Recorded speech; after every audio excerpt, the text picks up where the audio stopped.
Ladies and gentlemen, thank you for joining me today. It's your boy Shogun, episode number 2, and we are rolling along. First off, I'd like to say thank you to anybody that watched episode number 1. I appreciate the ones who reached out to me with positive, uplifting compliments. I love you guys. But to the ones who reached out to me to give me constructive criticism, I want to say, go get your own podcast, buddy. See how easy it is. If you have such great ideas, I want you to produce something and use your own advice, and we'll see how you fare, okay? No, honestly, I'm kidding. I'm joking. I seriously am. I love all you guys. Thank you so much to anybody who had any sort of advice, any sort of criticism, anything that they could offer that I could make this that much better. I appreciate all of you. Even if you just listened to the episode and you had nothing to say, I appreciate you too. All right. With that being said, I just want to say that in my life, whatever project I've done solo or any kind of work I've completed on my own, no one has been more critical of my own work than me myself. For instance, after I uploaded episode 1, I think I watched it like 100 times and I dissected every second of it. And the whole time, honestly, I cringed. Not because of my guest, Bubba, but because of me. I am the guy that will leave a voicemail and then listen to it afterwards and be like, ugh, god dang it, your voice is so annoying, man. How can this be your own voice? I could literally have a 10-minute conversation with someone, come home, and I will ruminate about that same conversation for 2 months afterwards, thinking what I could have said or done differently to make that interaction that much better, okay? But I promise to always do better. As the episodes roll along, I will listen to anything you got to say, and I will appreciate it all. Just like I promised in the first intro. Also, I got to realize I can't be so engaging with the guest. And when I say that, I mean, in real life, when we have a conversation, whether it's on the phone or in person, when I am talking to somebody and I am listening to them with intent, I tend to agree a lot, and I didn't realize that till I heard the recording myself. So what I mean is, when someone's talking, I tend to say, yeah, yeah, like throughout the whole conversation. Now, that might work in real life. I mean, this is real life, but what I'm saying is, like, that might work in a conversation one-on-one with somebody, but when you're interviewing somebody for a podcast, that's no bueno, because the microphone picks all that up, and then you, the listener, gets to listen to that, and that is fucking annoying. Okay, so I want to say sorry. I'm going to be more self-aware not to do shit like that, because seriously, if we played a drinking game where we all took a shot of liquor every time I said yeah in episode number 1, we'd be dead. Anyways, our second guest today is here, and I am excited to bring him on. This guy is legit. A reptile wizard, if there was ever such a thing. I can say this in the complete confidence that he knows everything about any sort of reptile. Like, for instance, at the age of 11, he vended his first reptile convention, and he was successful at it. 11 years old. What were you doing when you were 11 years old? You know what I was doing? I was watching TGIF, Dorito Stained Fingers. I was sitting on my grandmother's couch, wiping him on the cloth. 11 years old. You don't expect much more out of one. He specializes in large lizards. He's got obscure snakes. And amongst his collection, he has some pretty rare animals you've probably never even heard of before. And he goes above and beyond for all his pets. You'll see when the show starts, okay? He does this by custom building almost every enclosure he has on his property. And he leaves not a single detail out, man. Like, this guy's great. I'm so happy that you're here to listen to him. I'm just going to let him tell his story. Please give my friend a warm welcome, Cody Joe McEwen, owner-operator of the Reptile Shop. This is the moment you've all been waiting for. Shogun Radio. We'll do it live. Okay. We'll do it live. Okay. Do it live.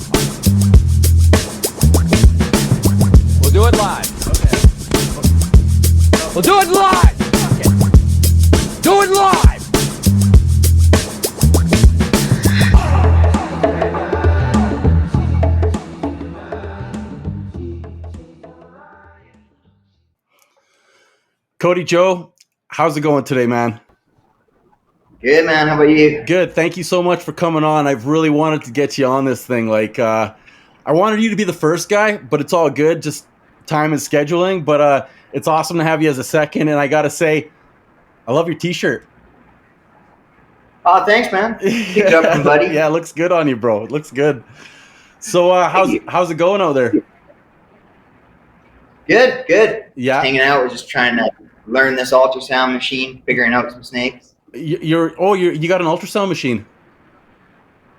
Yeah, I recently just did a trade with somebody actually on one. Oh, really? So I'm just trying to figure it out. Like, it's tricky as hell, but it is, right? Worth it. It is. Yeah. Have you seen anything like on it? Have you been running it? Like, have you seen some follicles or what?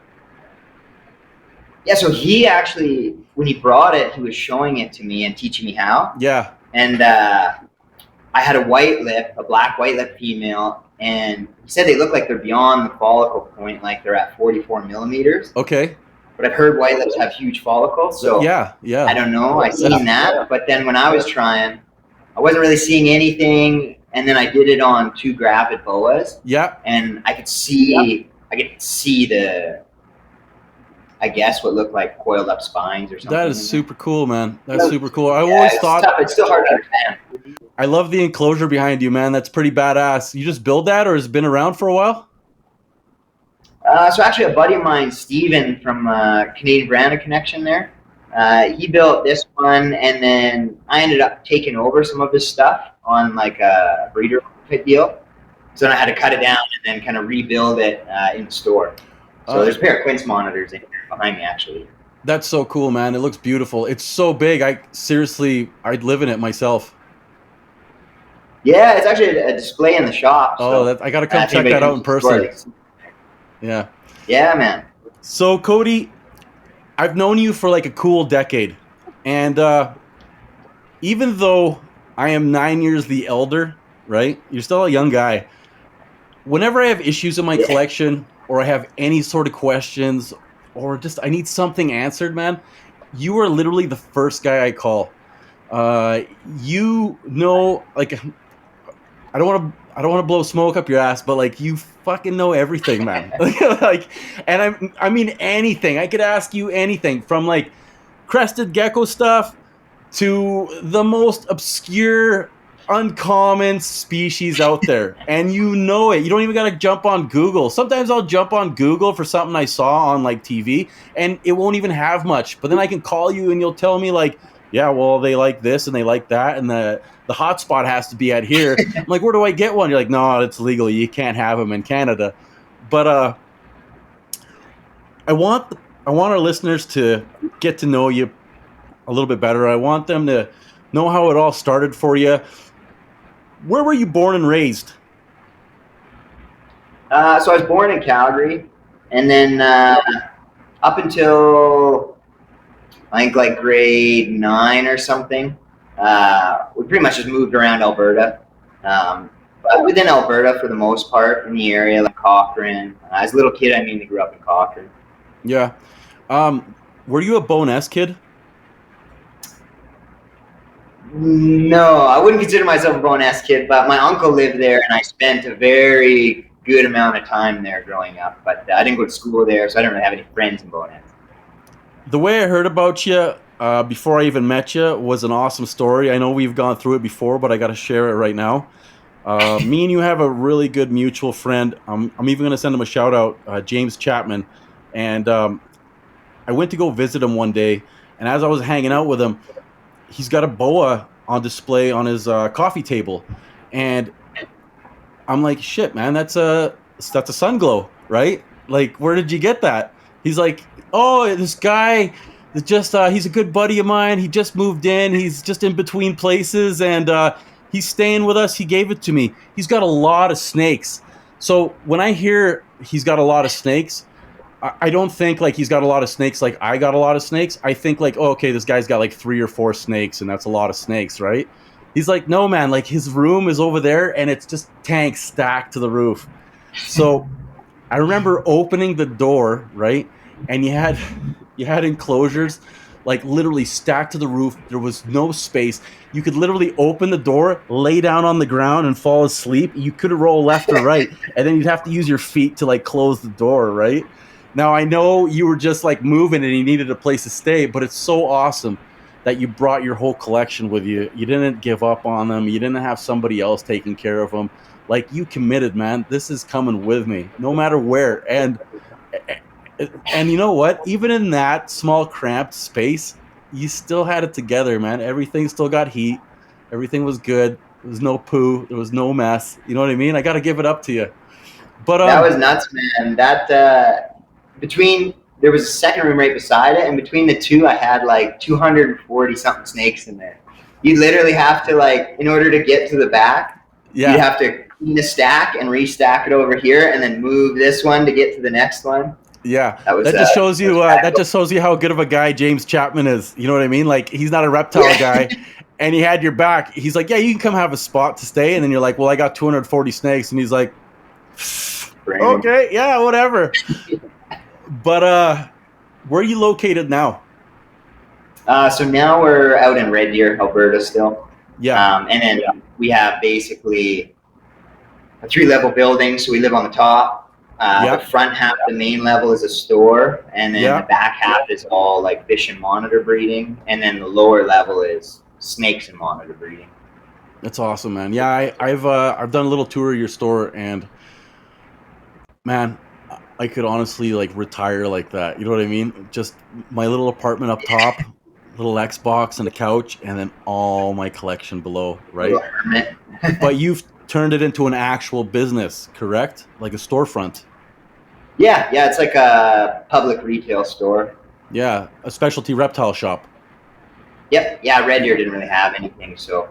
Yeah, that was an awesome move. It's called the Reptile Shop, is it not?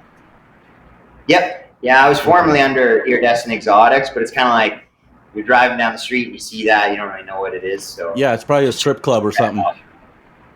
What's that? I said Iridescent Exotics sounds like a strip club. You'd have a bunch of drunk like oil rig workers showing up trying to like bar paint. Yeah, where's the dance floor, man? Okay. Right. So when did this all start for you, Cody? Like tell me about your first pet, more specifically like your first reptile. When did you catch the bug? So from day one, I was kind of just that annoying kid that was like the only thing I would talk about. Yeah. And I always had like frogs and whatever. I'm still that annoying kid. Right? Yeah, it never goes away. My first one, technically, besides like frogs and stuff, was for some reason my mother allowed me to skip school one day. And I was walking around and I seen some kids and they were trying to get a cat to eat something in somebody's front yard. And so I waited for them to leave, and I went and seen it, and there was a baby garter snake. And so I brought it home and we set it up in a little tank or whatever. And at that time I had actually had a reptile room set up with like little wood shelves and tanks with dirt and stuff, but there was just like rubber lizards and shit in them. Shoot. Oh yeah, man. I was like into it. Yeah, reptile keeper in training. Literally, yeah. One day I was gonna get him. Oh yeah. And then I ended up bringing home a whole bunch of garter snakes, and I had to let them go. So there was she told me if I could get the money, my mother told me, if I get the money, then I could buy a snake and keep it. And there was an albino corn snake at a store called Pet and Brew in Cochrane. Yeah. It was $350, so it was a bit of a ripoff. But I really went around town and knocked on doors, and I just told everybody that I was raising money to breed reptiles. So I get bottles and cans and stuff. No way, and really? And then I picked a couple trampolines in the bargain finder that I got for free. And I got $350, and he sold me the snake because I used to hang out there every day. And I was 8 at that point. And then from there, I just kept on collecting them, and then started breeding Biberon's geckos when I was 11. And then that's when I started doing the expos. Dude, you just took me back to a time I totally forgot about, the bargain finder.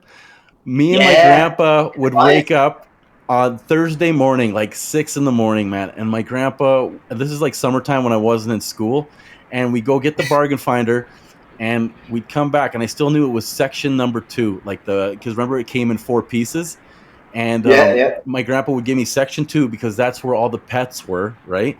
And then he looked at all these vehicles, and I'd start calling people at like 7 o'clock in the morning. Hey, you got a Fire Belly Newt for sale? And people like, what? Fuck off, and shut the phone. So I'm like, oh, okay, still early. I'll give him 15, 20 minutes. Like, man, the bargain finder, that's old school Kijiji. That's before the internet, right?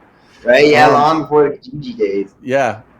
So from there, it just blew up, I guess, right? You just started snowballing and getting all this cool stuff. I've seen pictures of you, Cody, at about 11 years old in the expos. Okay, 11 years old at expos convention, and I'm not saying hanging out there. I mean vending. At 11 years old, you were vending. I've also seen pictures of you at 14 years old, at 15 years old, holding some of the most massive Dumero boas, olive pythons. And this is not like some kid walking in the mall or like walking down the park and they see some guy holding a big snake and he's like, hey, can I get a picture with that snake? These were your fucking snakes, man. Those were your pets. At 14 and 15, you had like 8-foot giant boas and like massive 10-foot olive pythons. Like, how did that even happen? Tell me, because at 11 years old, man, I was not doing anything like that. So let's go back to how you first got vending. Yeah, so I kind of had a little bit different growing up. I kind of just had like an adult life. I didn't have any like rules or anything, so I just would hang around town and do whatever. So basically, if I could get it, I could have it. And I was always very resourceful at getting money whenever I wanted something. So crafty. I just basically, from like the biberons, geckos and stuff, like I would, oddly enough, the expos were a little bit better back in the day. So I would make like, I think the most I made as a young kid was like $1,700 in a weekend at an expo. And then obviously I would come home with no money and just as many more animals. So I just kept doubling up on it. And then you get to be that person where it's like, if somebody has a snake or something, you're the one they call to take it. And so I basically, just kept reinvesting. I always did the bottle and can thing as a little kid. Anything to get money, really. And then I just kept buying them. And then at first I started breeding like biberons, geckos, and basilisks is what I started with. But then from there I kind of phased them out and went over more into the snakes. And then from there, I think the first snakes I did was rainbow boas. Man, that is hard as fuck because the kids these days are so soft. They would never, ever do something like that. They would beg their parents until they were blue in the face. And then the parents would break down and go get a bearded dragon in like a 40-gallon tank. You know what I mean? But that's so awesome to hear, man. So you start getting into your teens. What made you want to get into such uncommon species at such a young age?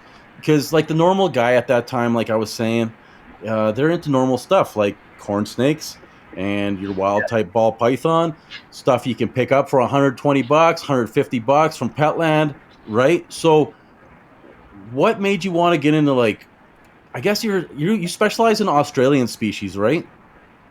Yeah, like Australian and Indonesian, a lot of Indonesian stuff. Yeah, so at that young age, what made you want to gravitate to that?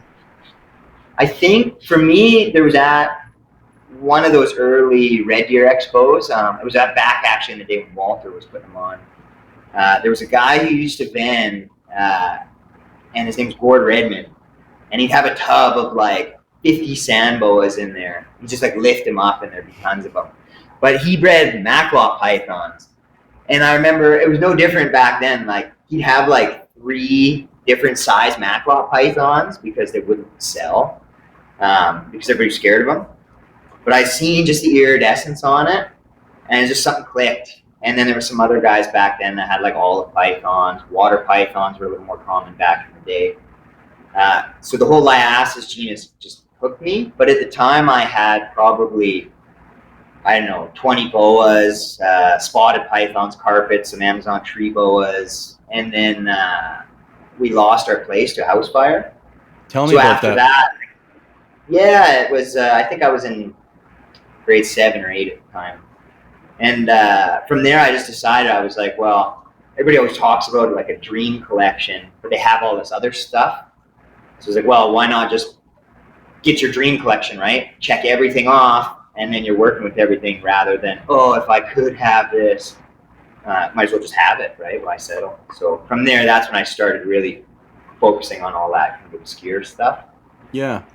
Back then, did you have a single favorite species, or were you just crazy about just whatever you could get on, or did you have something that drove you more wild than the others?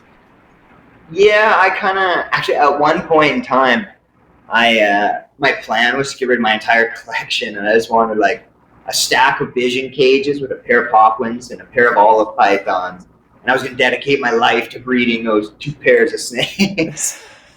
And then when I was 15, I bought a guy's collection, and there was white lips in there, and I was always obsessed with white lips too. So for me, it was like kind of those 3.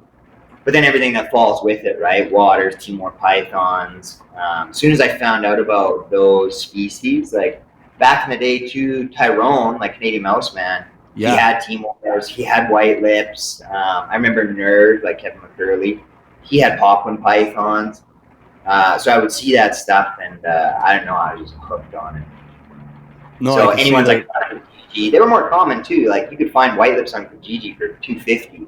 Or you go to Riverfront Aquariums, find. Yeah, I used to work at Riverfront Aquariums, and some wild shit had come Right, in and out of those place. doors. Oh man, that was a good time. That was such a learning experience, man. It was awesome. I was 17 when I got a job there. That's where I met Tyrone.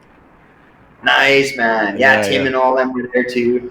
Yeah, that's right. Tim was there. That's right. Yeah, I spent a lot of time at Tim's place growing up, and he had a lot of crazy stuff always too. Oh, I remember when I was working there, this was my first boa, okay? So when I was working there, they had this like 7-foot female boa in the back. Nobody wanted to buy it because it was freaking huge, right? And it was the boa that was in Honey, I Shrunk the Kids 2. I'm not sure if you've ever watched that show, but After they were famous. Yeah, that's right. So Wayne was like the owner, and he's like, hey, because I was always looking at the boas. I was always picking them up, and I was like, man, I want one of these so bad. But I was like 17 years old, just got a car, had no money. And Wayne was like, you know what? If you want a boa, you can have that big one in the back. You can just take it home with the enclosure and everything. So I had a Saab 9000, like an 89 or something. We stuffed this giant glass enclosure in the back of the hatchback, and then like manila roped it down. And I was driving down Memorial like super slow because I didn't want to crack it. And when I got in front of my parents' house, I knew they were going to snap. So I just sat outside, and I was like, okay, how am I going to sneak all this in? You know what I mean? But obviously I couldn't sneak in a 7-foot boa. And my dad asked me if I was dropped on my head, but that was my Riverfront experience. Yeah, good times, man. That's a start. Oh, the best. And then the Cecil was right next door. So you got the craziest, weirdest people coming in, right? Yeah, that was an interesting spot. Yeah, the gas huffers that were showing up, and they were like, hey, man, if I lick any of these toads, can I get high? And I'm like, no, get out of here, right? Get lost, man. Yeah, get lost. But I just wanted to ask, was there ever a time back in the day where things got very overwhelming for you due to being so young and having so many reptiles? Was there ever a time when mom was like, Cody, like, give your head a shake, man? We would fight about the utilities, and that was really it. She always had a lot of faith in just that, like, she believed in her son. My life. But my uncle and my grandparents, they would always be telling me that I was tying myself down. But I would literally, me and my mom would get in fights because I would have tape over the space heaters, and because you could always turn them off. And I had 2 oil-filled ones, right? And there'd be like a bunch of cussing, like "Do not turn off," like respiratory infection! Exclamation! Yeah. It was like super anal. Yeah. But I never hit any overwhelming points until I was older. Actually, when I ended up having to go with James, because at that point I ended up just with nowhere to live at one point. Yeah. Rentals were hard. I was like an 18-year-old kid with the look I do, pit bulls and being so young. So I just got lucky there, and like I was at Pisces at the time, so they let me have a room full of freedom breeders to house part of my collection, and then I had to disperse through other buddies' houses for a little bit there until I got in there with James. So that would probably be the only point, really, once I got a little bit older. And then when we opened a store, there's a lot to move, set up a store, work the store, and then set up a few hundred animals. But I remember when they let you have your collection at Pisces, and you'd let me walk around and look at it all, and I was like, "How much for this one? How much for this one?" And everything was like not for sale, and I was like, well, "What the fuck?" Right? Yeah. Once it comes in, it doesn't go out anymore. That's right. Yeah. So, with all these obscure, uncommon things that you've had back in the day, did you ever find it hard due to the lack of information and reading material that you could find about them? Like, back in the day, I don't think they did release much books about, the husbandry and care of olive pythons or demurral boas. Like, you couldn't go to Petland and you couldn't go to the book section where they had, like, the boas in captivity and ball pythons. Like, you know what I'm talking about? So yeah. How did you get over that? What helped you? What helped you with all the information you needed to let these animals live healthily? So yeah, I remember actually I would always get frustrated when I was a kid because I was same thing, that I had like a business card book of every breeder from every show I went to, and I would just phone them all like after school. But at the time I was always wanting like specific numbers and amounts of days between things or temperatures. And everybody was so kind of lax about it, like, "Oh man, just put them in around this time."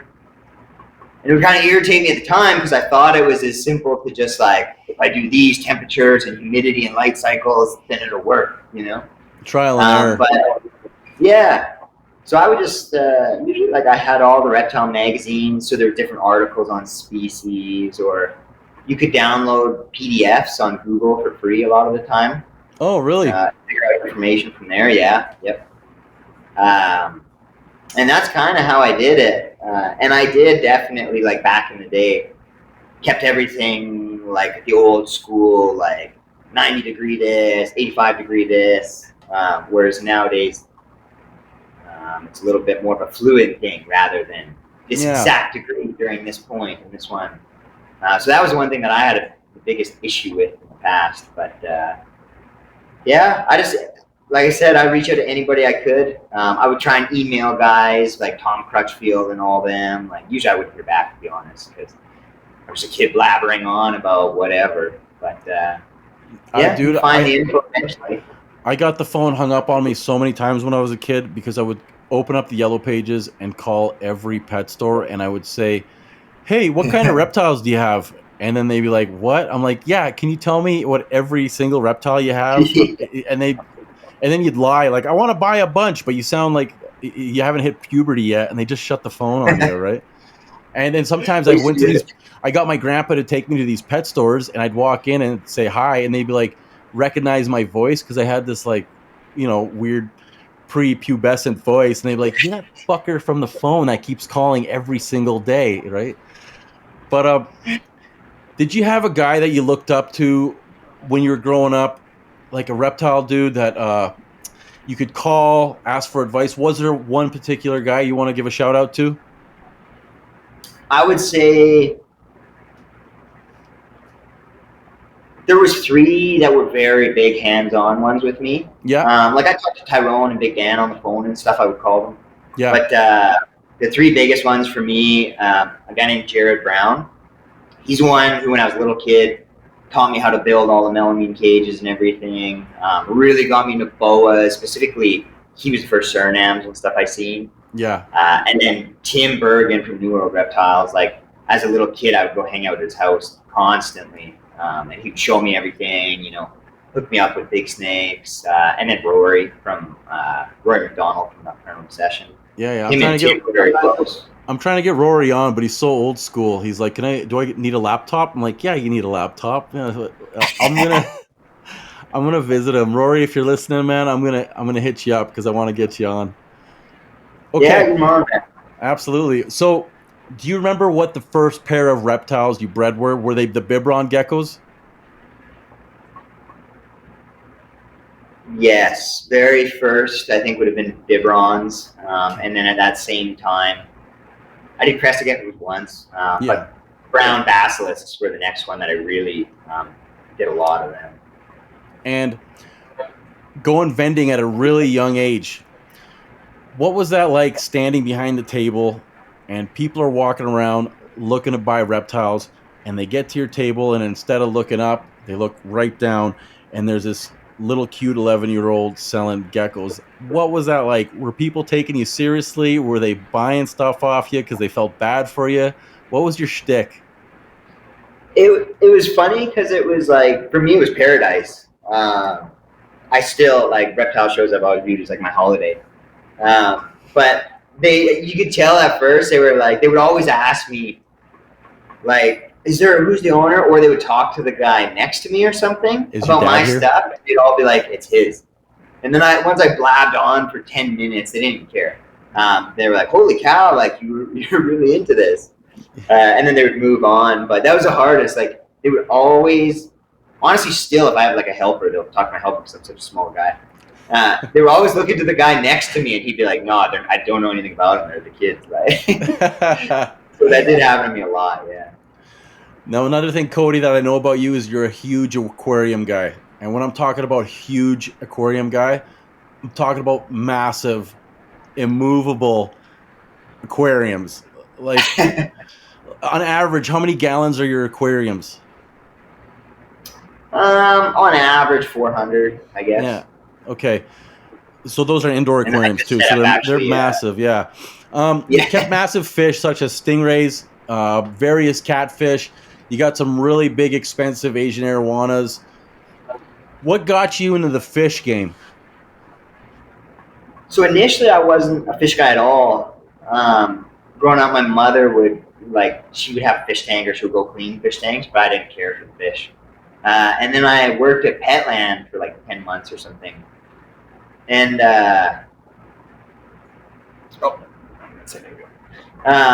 and I was working one night in the fish room, and a guy comes in, and he didn't speak very good English.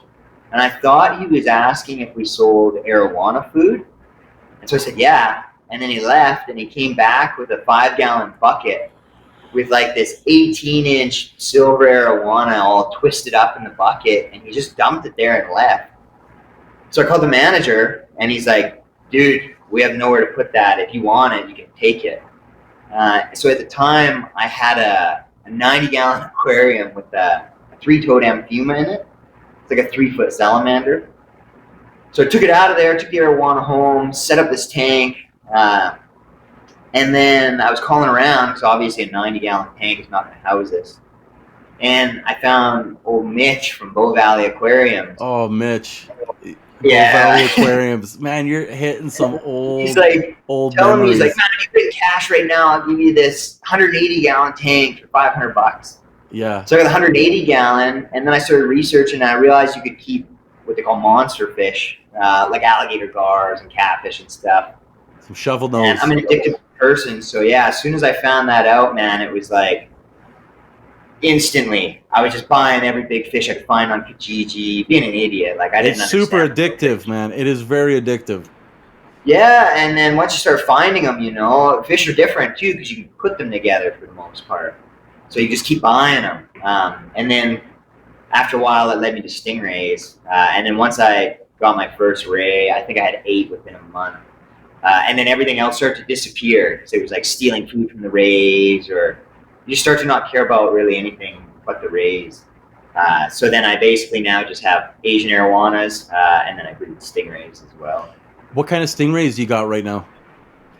At the moment, I've got a lot of different hybrids that I've produced over the last few years. I've I've got a pair of like pure marbles, some babies that they just dropped. I've got a Henley Eye male, and then I've got a albino pearl group, albino male, some het albino females. Are stingray guys like locality boa guys, where if you hybridize one, you're gonna get your house set on fire?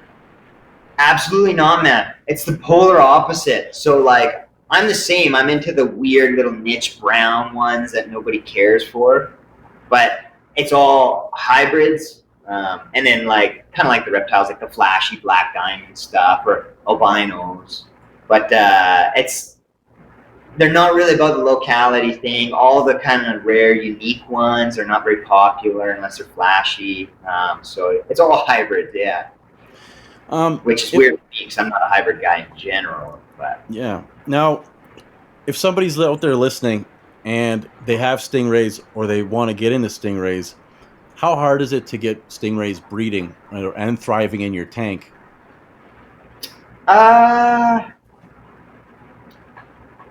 Once you get them breeding, it's a repetitive cycle. Like as long as you don't mess anything up, basically the female is receptive as soon as she gives birth.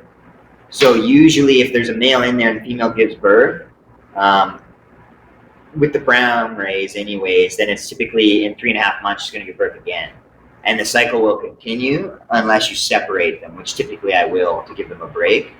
The males are very rough on the females too. They basically will bite on to their disc and get them to swim off the ground mid-water, and then the male will flip underneath and breed the female.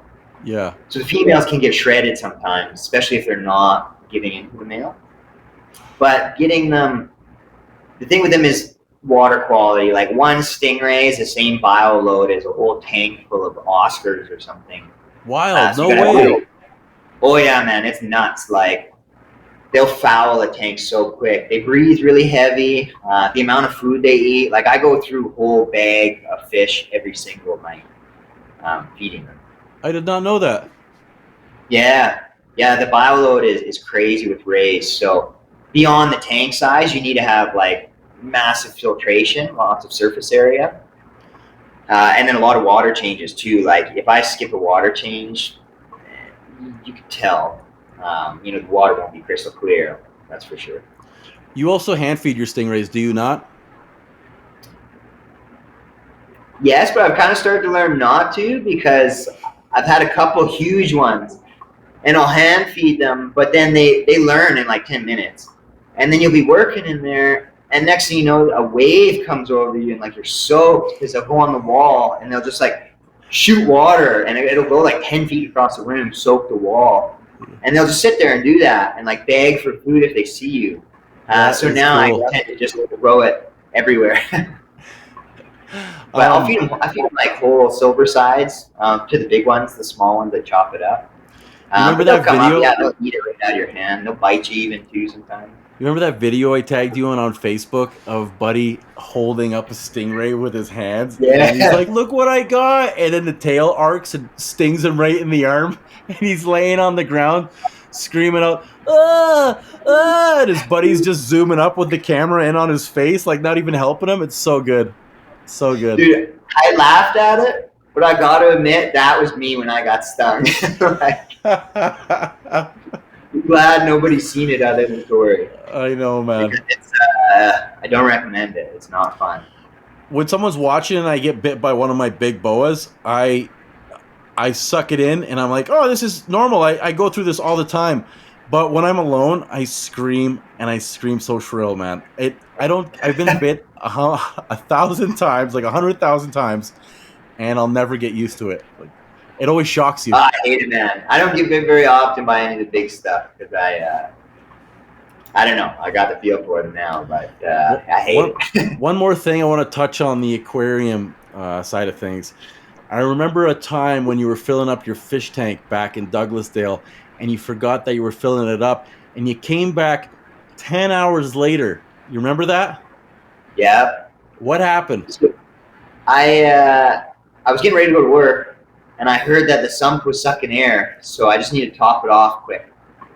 But I'm like really ADD, so I get distracted. So I was filling it up, and then I got distracted looking at the fish, and then we had to go. So I left, and then we came home, and I looked down into the garage, and I could see it was like a very blue look, like it was fresh water. And the tank was just flooding. And I had, because of winter, I had spray foam sealed my garage door. So the garage was like a pool.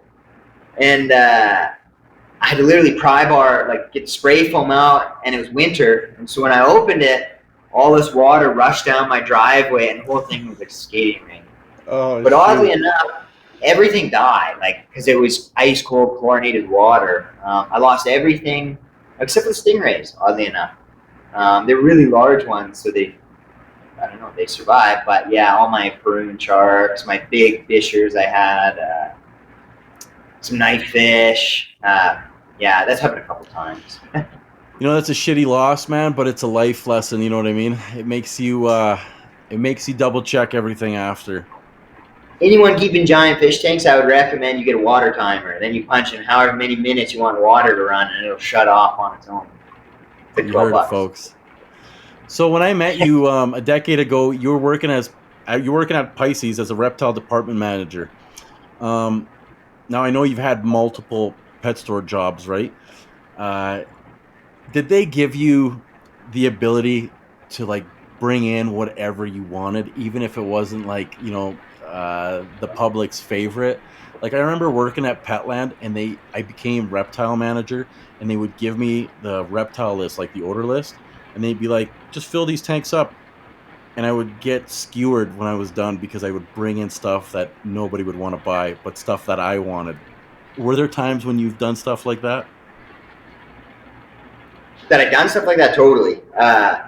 However, Pisces was great for me because they kind of just had full faith. Like, I never had a budget, or they never really like. Well, obviously, if I was an idiot, then they'd be like, "Dude, what are you doing?" But they were good. Like, they just trusted me to bring in whatever. So I did bring in whatever. It was good, but same thing. Like, there was stuff that I wanted. I would usually bring it in, and I would end up buying it, or not, like, or breed it there, and buy it eventually or something. But Absolutely. they were great there. Yeah, they allowed me to have the variety, and they had the space for it too. So like, if I talked to them quite often, they would be hyped up, and I could build a display for it or something, or they'd say like, "Yeah, let's try and breed it." So yeah, that was good there. I could bring in really, at the end of the day, whatever I wanted, really, if I felt like looking after it. Now I want to jump into something I'm super excited about, and I really want them off of you. But those Surinams you got, the striped Surinams, those are so badass. But since I've known you, I know you've always been a Suriname and Guyana locality guy. Like, you just love Surreys, and me too. I love Suriname boas.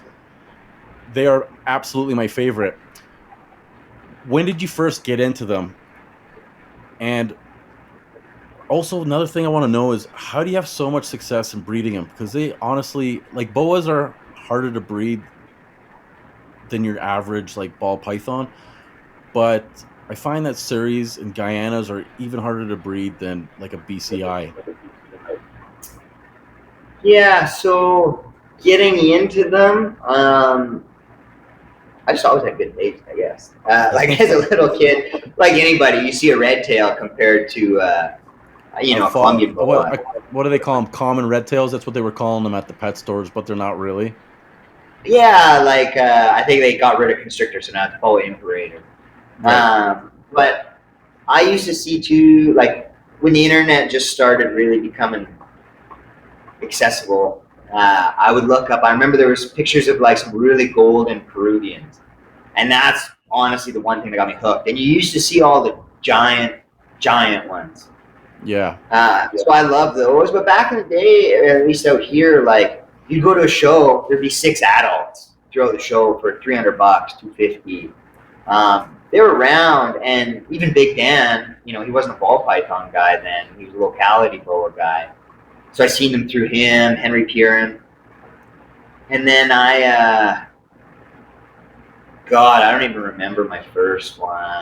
I think my first one actually came from I'm so sad that we lost Big Dan to the ball python world.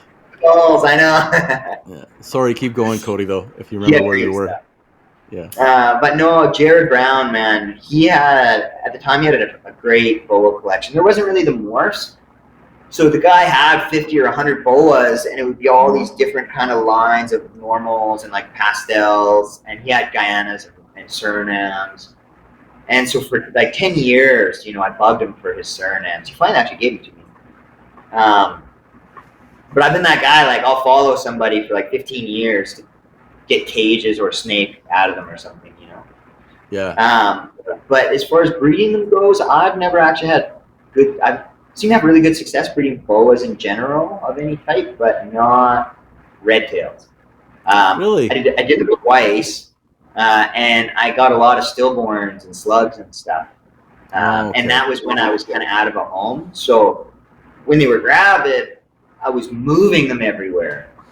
And then I just wasn't very successful. And then throughout that whole transition, when I really did the push to just focus on like Indonesian and Australian pythons and arboreals, I stupidly phased out my boas. I got rid of some amazing red tails. So now these striped Surinams I just got were kind of my step back into the actual red tails. Well, when you get bored of them, Cody, I'm here for you. Yeah, not happening this time. Learn my lesson. So, with the Colombian boa morphs, are you working with any sort of genes or any morphs at all? Yeah, so for me, I kind of just have them for fun, and like especially doing it as a living now, it's a lot of babies that I don't have to buy.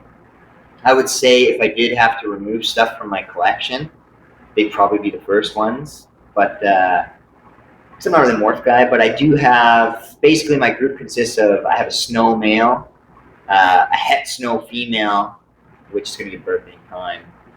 And then I have from Big Dan, Motley head anery and her sister, which is a hypo Motley head anery. And those things are absolutely massive. Like, they're monsters. Dan's got some giant fucking boas, man. Like the lines he's got, I don't know what. He's like, hey, do you want this anery female? He's like, it's a full grown female. I said, yeah, sure, I'll take it, whatever. He's like, I've never bred it before. You can just have it. He shows up, and I'm thinking it's gonna be like a 6-foot female. He shows up with this pillow sack, and it's like this fucking big, man, right? This like giant pillow sack, and I'm like, how big is this thing? He's like, oh, you'll see when you get home. Man, I'm not lying. I'm not exaggerating. There's pictures of it on my Instagram. I have a anery female from Big Dan that's 9 fucking feet long, man. Oh yeah, mine too. That hypomotley's over 9, man, closer to 10. Wild. It's like, I don't know. They eat full-size rabbits. It's like, oh yeah. Now, you also had a Partho litter not too long ago with one of your motley females, did you not? Yeah, that was. So that one, Dan told me her first litter was 38 babies. And so I did actually breed her, but she didn't take to the breeding from the male. She decided to go Partho. So I bred her to, I was just going to make some anery motleys, albino, right? And then I come down to a whole bunch of black snakes, and it was weird, man. It was, just a bunch of super motleys. I don't even own a motley male. And then there was some motleys and what appeared to be normals in there. But they were all like dead and typical like Partho, right? Yeah, they never survive. Yeah, and then the super motleys obviously are super motleys. To anybody that's listening that doesn't understand what Partho litter is, could you possibly explain? Yeah, so I short for parthenogenic. Basically, the female pretty much clones her own genetics. So I've seen a few Partho litters in boas. The ones that I've seen, I think one wasn't bred at all, the male. But the other two I've seen were brought on by being bred to a male. And then they just didn't take to it. They ended up cloning themselves. And you'll even see it in monitor lizards too. quite often, just a lone female will lay a fertile egg that'll go the distance, like you've seen in Komodo dragons, Argus monitors, mangrove monitors. There's a handful of other species I just can't go off the top of my head, but yeah, basically they're just cloning their own genetics. You still got your blackhead pythons? I do. I had a really kind of bad building issue when we moved here, and I lost a chunk of my collection, unfortunately, including the head albino stuff and whatnot. But I have basically now the Xanthic female belongs to somebody else. So I have an Xanthic male and my original massive female, normal female. So right now, she seems to be like blowing up right now. So I have them paired, and he's breeding her. And I was basically just making 100% het for Xanthic babies if she would produce. How hard is it to start breeding those? Are they similar to, like, let's say your average carpet python, or? No, getting them to breed, anytime I pair them, I've gotten copulation between the male and the female. But it seems like you never get eggs. I know a couple other really good python breeders here in Canada that are trying, and they get breeding but no eggs. I've bred womas a few times, not a problem. But the blackheads, they seem to be very difficult to get eggs out of, from my experience. Well, man, I hope that's a first for you. Yeah, I hope that this ultrasound can help me kind of figure it out once I get it figured out. Yeah, that's the plan anyway. Now, there's a picture of you on the internet, and I know what it's from, but you got two, man, there might be even more, but there's a bunch of holes in your face, and they're bleeding out. Do you know which picture I'm talking about? It could be one of two. There's two pictures of face bites. One is from a Suriname red tail, actually, and then the other one's from tree boa, the one that got me like in the eye. What happened there? I think it was the emerald tree boa, man. It was pretty wild bite, and it was super close to your eye, and you were like, man, it looked like there was some damage. Actually from a big calico Amazon. It was like 6 in the morning, and I was cleaning the tree boa room with my girlfriend, and I was an idiot. I had it out up in the air, and I was holding it, and I was like, see, they only bite when they get spooked. But when I said spooked, like my breath spooked it. Yeah. And it bit me, and its one tooth went like up in my eye socket, and the other one went on my eyelid, and then the other teeth went like up further up on my forehead, and my eyelid swelled up and stuff. Did you have a black eye? It was like right between my eyeball and my eyelid. Yeah. So it was an interesting one. I had a giant hypo motley female once, and she was a sweetheart. I always pull her out. She was all good. And she just had one of these days. I don't know why she wasn't having it. So I pulled her out because I was cleaning her enclosure, and I had her perched on my arm. I should have just put her in like a bin, but I thought I could just like put the garbage can up to the rack, or to the stack, I'm sorry, and then put my arm in there and just like push everything into the garbage can while she's perched on my arm. Then I'd put some newspaper out, and I just put her back in.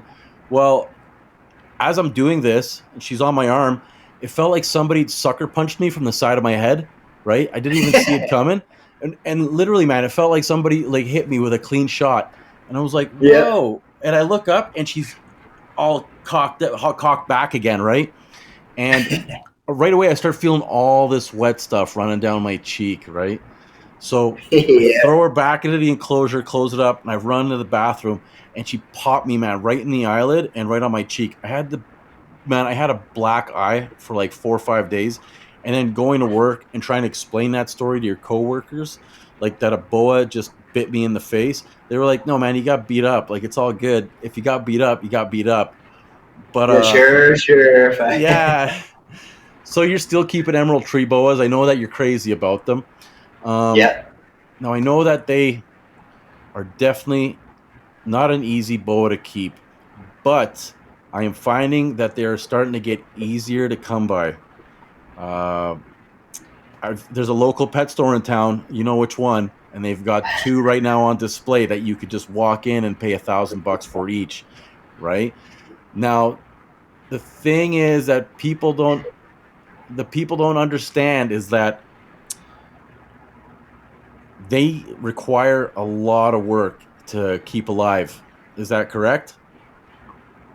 Yeah. The problem with emeralds too, and there's a reason for it, but everyone starts with a wild caught, and getting a wild caught emerald tree boa is not really like getting a wild caught mackerel python or something. Or a ball python or a They come boa? with, yeah, like they come with a lot of issues. There's something that they call regurgitation syndrome. There's a little bit of debate on what actually causes it specifically. But basically, they regurgitate, and then you wait, you try and feed them again, they regurgitate. So, people say that you got to feed them small meals or this and that, but it's not a fix. Like, if it can't handle a big meal, there's problems. But the problem with this is you see a lot of the old school emerald tree boa breeders have dealt with it, where they've had to euthanize the entire collection because it was spread and you can't tell which one's which, right? So to wipe out a collection. But the other thing is they come in very dehydrated and in horrible shape, and people don't know how to fix that. So, people get these super advanced snakes that are on death's doorstep, and they don't know how to acclimate them properly, right? So you see people posting, no, they're tame, mine's tame, I've had it for 6 months, but you can see the thing, it's a triangle, the scales are dimpled, it's not a healthy emerald tree boa. So that's the problem. They're difficult to breed. When people do produce them, they hold back the babies, and a captive bred emerald tree boa sells for 4 times what a wild caught does, right? For wild caught, depending who you are, on average, you're usually paying anywhere from $350 to maybe $1,000 nowadays, for a wild caught. And they're just not a good snake to start with, especially if you're going to throw it in an Exoterra with an open mesh top and a heat lamp on it. That animal's likely not going to survive long. I saw that pair at that store, and they were on display, like for all the customers to walk by and look at them. And I saw the one like on the ground coiled up, and I'm like, that doesn't. I don't think that's what an emerald tree boa is supposed to do, right? Like you could see it was starting. No, to that's crash. telling you a lot right there. Yeah. Like a lot of people don't think much of that, but if it's laying on the ground, it's either just overwhelmed with stress. The perches are likely way too big, or I find quite often when those imports have mites too, they seem to lay on the floor a lot, which could just be elevated stress because of the mites. But now, if somebody not a good sign. If somebody wanted to get into an emerald tree boa, right? Somebody listening, they're like, you know what? I'm going to do it anyway. Could you kind of give them some advice about how to properly keep them, how to properly house them? Something, yeah, just a little rundown.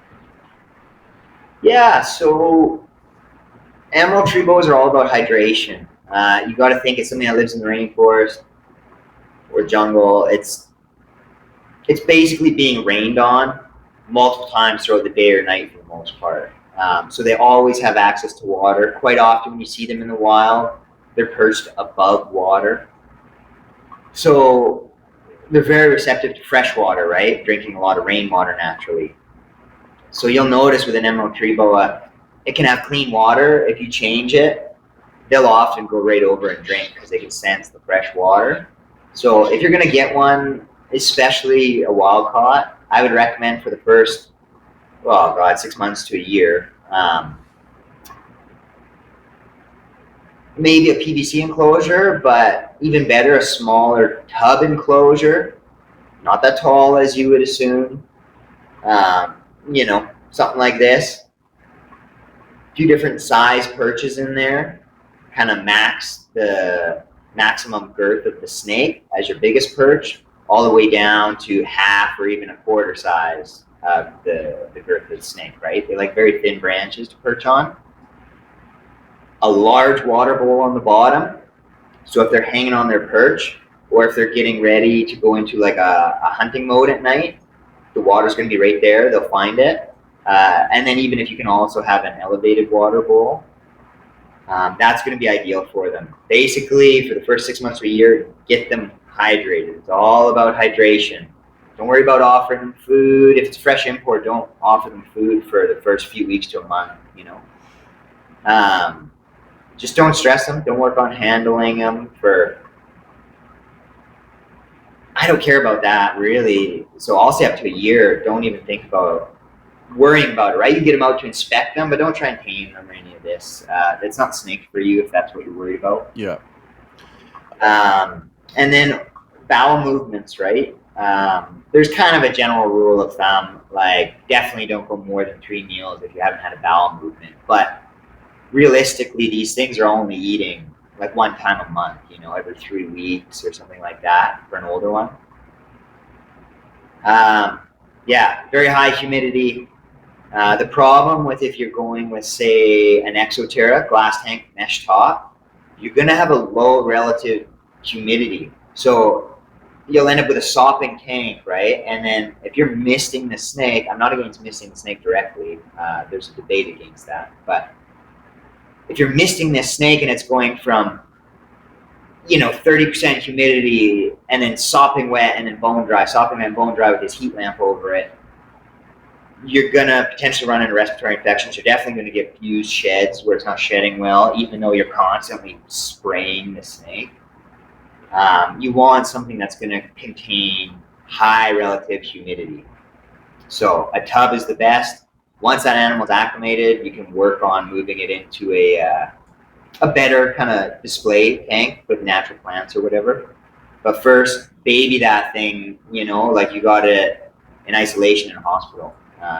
That's the biggest thing. If you're going to get an import, which I know here in Canada, if you had the money right now, I can't think of a captive bred one that you could buy. They're produced here and there, but it's not something that even if you have the money, you can just go buy it if you want, right? It's like you find a captive bred one, get it, so long as you're ready. Mm-hmm. Don't cheap out because you'll go through, you get lucky like I have, but chances are for the average person, you could go through 3 fresh imports and you ended up paying the price that you could have gotten a captive bred individual for. So unless you're very experienced, I would say, yeah, don't jump into them as an import. Okay, so Kind of on an import. I wanted to congratulate you because you had a clutch of green tree python eggs laid today. Yeah. That's exciting. Yeah, that's a first for me with the green tree pythons. And specifically the female that I really wanted to get a clutch out of, which is the one that this newer male of mine just definitely had never shown any interest in. So I was very happy there. She ended up, obviously first time with any species, I was very concerned because she was on, I think, day 18 from post-ovulation shed. And from my understanding, average is 18 to 23 days after is when they'll lay. And she started getting a very large mass in the middle of her, which looked like an ovulation, but I knew that it wasn't. So I was concerned that maybe something was getting bound up and she was going to get egg bound or something. But came in the morning and she had laid, or she was in the middle of laying out in the open, not in either of the nest boxes. She laid 15 good eggs and 1 slug. Killer. But it was funny because she ended up coiling on the branch above the eggs, twitching, you know. From my understanding, she was trying to heat the eggs, but she wasn't on them. She was on the perch above them. First time mom? So I just took the eggs. First time mom, yeah. I believe I got her as a wild caught import. She was a little bit smaller at the time, and she was actually green when I got her, but she's not anymore. She's transitioned to the blue. It's a blue-green tree python. This one was not a hormonal. Yeah, this one I seen her as a fresh import. There was a stack of them. And I seen something was weird. I liked she had a lot of heavy white down her spine. But she just, if you look, it took an eye.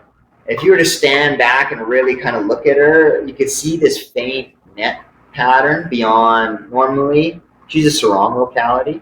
So normally sarongs will have like a blue pattern down their spine, right? Like a line, you know, with some triangles or whatever.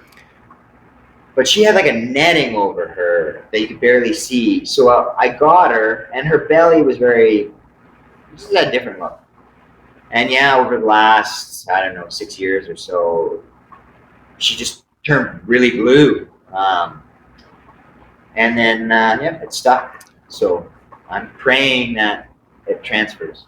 Yeah, I was gonna ask you that. Do you know if, because I don't know much about green tree pythons, I'll admit, but is that blue? Is that recessive or is that like an incomplete dominant gene? No, so the problem with them, it's kind of with green trees in general. Like this is also where part of the cost comes from. It's not like some of these genetic mutations that we can say, okay, I'm going to get this percentage is going to be this percentage will be this, and this.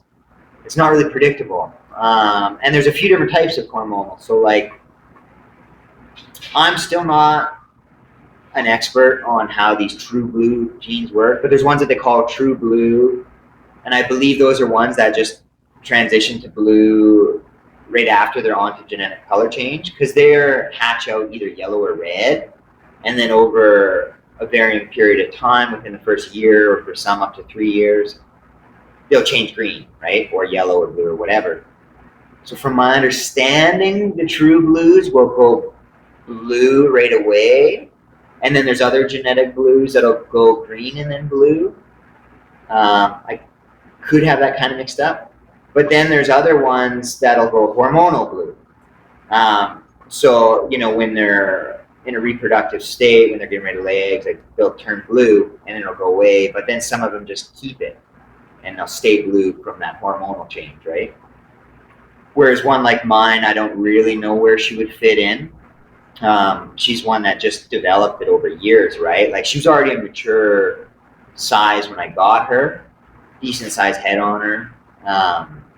And then, yeah, it just took her 6 years and she just kind of changed to all blue. And now just her head is green. And you can see halfway up where it changes from green to blue. Mm-hmm.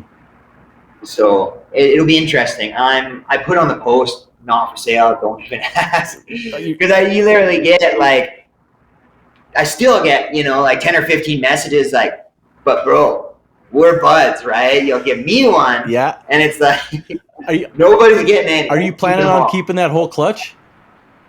I'm gonna, so they're tricky snakes, man. If you get through incubation, getting those babies established is a whole nother story. So I can't really count my eggs before they hatch. I might get none. But if I get 15 babies, I have 15 holdbacks. And I'll keep them for at least, I want to say 3 years maybe. But the problem with green tree pythons is the spine is so delicate that you can't really determine the sex up until a year old. Around that time, the spine is more stable. You can actually probe them. You know, you can hold them up and get a decent idea, or you can wait for them to shed. Sometimes you can look at the shed and tell the sex. But for me, if they start changing in a year and I can tell that they're going to be kind of basic green snakes, I might let some go. But I kind of want to keep them all to push this project so that in 10 years, you know, maybe in Canada, we can have a better supply of potentially maybe some blue snakes or something like that, right? That would be awesome. Same with if I produce emeralds. If I produce emeralds, I'm not selling a single one of them. I'm going to raise them all up. And then in 5 to 7 years, because if I were to sell them, I think you and I know in 5 to 7 years, the Canadian market's going to be the same still. There's going to be no captive breds to buy. Whereas if I keep them all in one collection, I raise them all up under the same care, in 5 to 7 years, maybe I could have 5 litters available if I had 10 or 15 females, you know? So that's kind of the plan. That's what I love about you, Cody, is you got a reptile pet store with not that many reptiles for sale. Everything's mine. All the cool stuff. Yeah, but why is the cool stuff not for sale? So, Cody, I want to jump into your wheelhouse.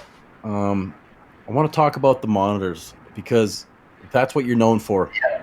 Whenever you mention Cody Joe, it's always like, fuck, that guy with the big, crazy monitors, or that guy with like all these different monitors. And man, they take up a lot of space.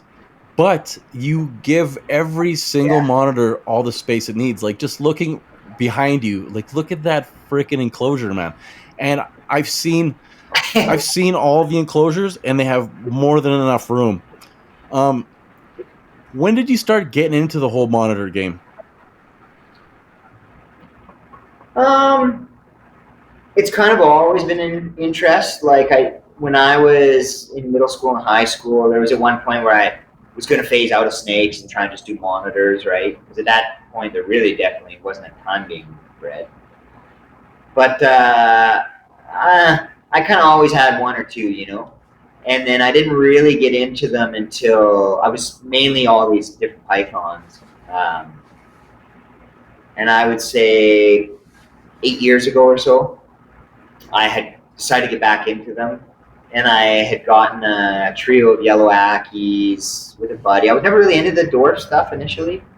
But my buddy's like, hey man, I'm not allowed to have them. It was Mike Taitula. My mom won't let me have them, but would you want to partner up? If I buy them, you breed them, you know, we split the first clutch or clutches or whatever. And so I got those, and then Jim from J&J's had brought in a ton of mangroves. And from a little kid, man, it was like the Rescuers Down Under type thing. And then at Pisces as a little kid, I'd seen mangrove monitor. I was obsessed with like the long, skinny neck. The sinister face. I didn't really care much for Savannah or flat throats or tagus, you know. But yeah, I had traded, I can't remember what I traded. I traded Jim a bunch of stuff, and I had picked out a pair of freshly imported Solomon Island mangroves. And they were like, it's funny, it was very female heavy. We went through 43 of them. And it was like a 15, that row of cages he had there. After we were done, it was like a 15-foot row of shit. Pulling these mangroves out, trying to sex them, and every one of them just explosive, people on you. So we had picked out a male for sure. And then, yeah, I raised up them. And from there, it was like I said, I'm addictive. So as soon as I decided I was getting into monitors, I bought up every single monitor I could find for sale in Canada. And it was like, I had, you know, I got the Roughnecks, the Ackies. I ended up with Pilbara rock monitors, Green Tree monitors. And then I had decided that I really wanted to focus on the Indicus complex, or they call it the mangrove monitor complex. So that's like actual mangrove monitors, peach throat monitors, quince monitors, torch monitors, blue tails, tricolors, Coles monitors, Cerambonensis, just all of those different types of mangrove monitors. So I started collecting all those ones specifically, and then, you know, you end up with all these other ones too, like Kimberly Rocks. And so when we got to the shop, I had a little bit more space too, so I kind of kept collecting them. I had Roughnecks. I still have Roughnecks. And then the Ackies, once I got them breeding, it was like, God, now I'm hatching multiple clutches a month. They just don't stop. The Kimberleys were going the same for me until I moved them into a room where they could see larger monitors, and it made a world of difference. They wouldn't breed for like a year. And now as soon as I moved them, they're back at it again and again and again. So they're very intelligent. Yeah, it's weird, it's man. It's a freaking super smart lizard. Oh, extremely intelligent. Like, people think nesting with chameleons is bad. Walk in the park, man. Monitor's very particular about nesting. The temperature, the depth, the moisture level, what kind of box it is, or if it is a nest box. And same thing that I've really realized, this one over the last year, what they can see is very important. If they can see something and they know something is the same room that's a threat, they won't breed. The females especially will hide away a lot. Like, if the dwarfs can see bigger monitors, no go. Those things aren't going to breed. They're just going to hide away. So you kind of have to have your room. I've been reconfiguring all my lizard rooms into, I was around the room kind of guy, nice open space. Now I've been moving everything into aisles where they can just see the back of another aisle. And it makes a world of difference. That's smart. And then I think the second one that we bred was the mangrove monitors. It would have been rough. I got to ask before you get into this. What's that? Are you the first guy in Canada to breed mangrove monitors? As far as I'm aware, nobody's publicly, all the OG monitor guys from when I was growing up, a lot of them had told me that we would be the first and only ones still. So as far as I know, you know how it is, guys do stuff in their basement that they don't really tell anybody about. Stuff happened in the 70s that I don't know about. But yeah, as far as I'm aware, we would be the first and still the only ones. It is pretty hard to get them breeding, Cody. What did you do to get them doing it? I think there's a good number of guys trying. Like, there's a mangrove monitor group chat actually on Facebook, where there's a handful of guys in Canada with pairs. But I think one of my biggest things why a lot of my stuff breeds really well is the seclusion that it has. Like, I don't show people my collection. I don't bother my stuff. Like, I have a hands-off rule with all my lizards specifically. If they come to me, then great. You know, they can come out. I'll let them check me out or do whatever, right? But if they don't come to me, if I go to them and they go away, I'll never force them unless it's a desperate situation. I need to make a vet appointment or something. I'll never force myself on them. And in turn, they're not scared of me. Like, they do anything in front of me. They breed in front of me. They, whatever, right? Yeah, you see this guy. This is a male queen. He's so cool. He's been trying to breed the female. That's a fucking serious unit, man. You see the long neck, though? Like, it's just a cool It's like an evil bird. It's not a bad thing. Yeah. How did you get into the quince, man? That's a pretty rare monitor. Yeah, once you kind of get that reputation, honestly, it's difficult because you'll be like, okay, I can't take on anything right now. But you have like 5 different people offering you ones that you're like, oh my God, this is a lifetime, I need it. So you're constantly buying them. But with these ones, quince, my buddy Steven from Canadian Branded Connection there, he happened to have this pair. And then another guy had to get rid of his pair at the same time as Steven kind of didn't really have the time. And so we decided to partner up.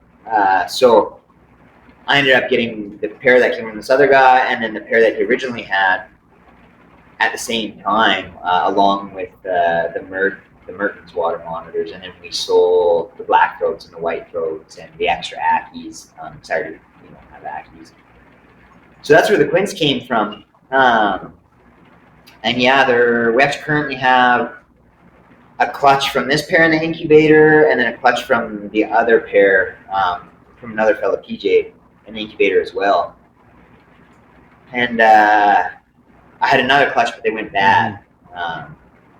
So I find, honestly, the other thing besides the seclusion that I want to mention that I find is massively important is feeding.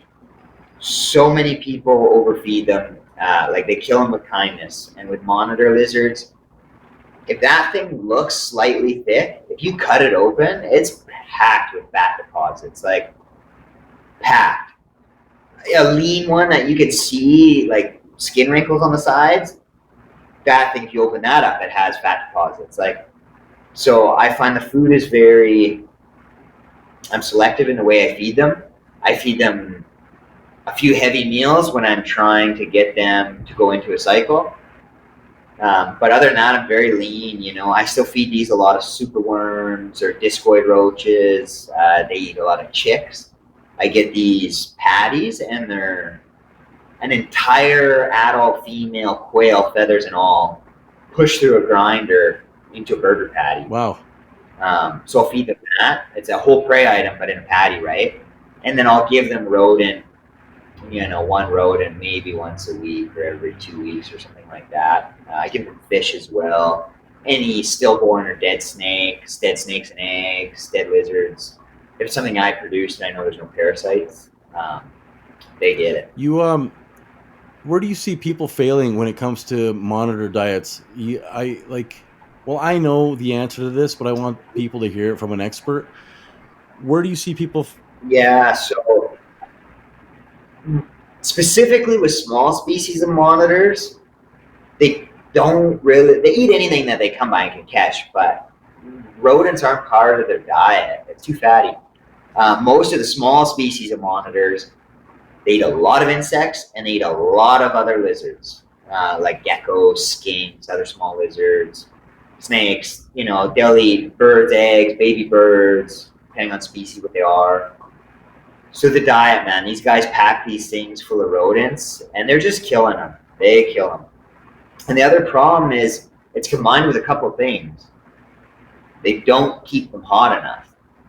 So a monitor shouldn't have a 90-degree basking spot. It should have, well, depending on species, but for the most part, a lot of the dwarf ones that people have should have a 90-degree ambient temperature, and a basking spot closer to 150 degrees surface temperature. Whereas a lot of these more jungle monitors, I go 130 degrees on the basking. But the other problem is they all require humidity, even the more arid species. So even if a lot of guys will say have a mesh cage or a mesh top cage, they have a very low ambient temperature with a very high basking spot and low humidity.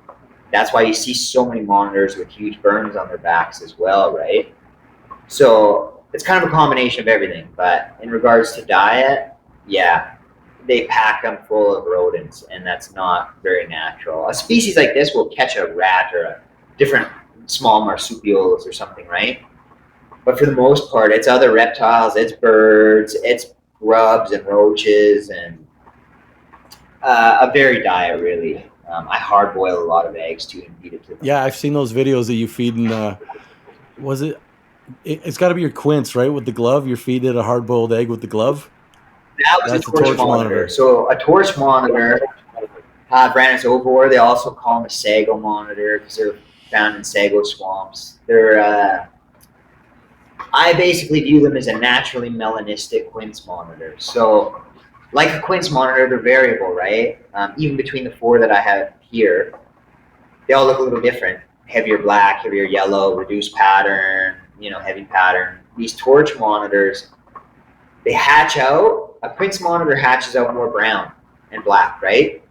And then over time, they go through a color change to the yellow reticulated kind of pattern. Whereas a torch monitor hatches out looking pretty much just like a quince monitor, that brown and black with they'll have more of a reddy brown face, but still brown. And then as they change in color, a really nice one, in my opinion, like my one female, is jet black, like no pattern or anything. Jet black, looks like a black ray.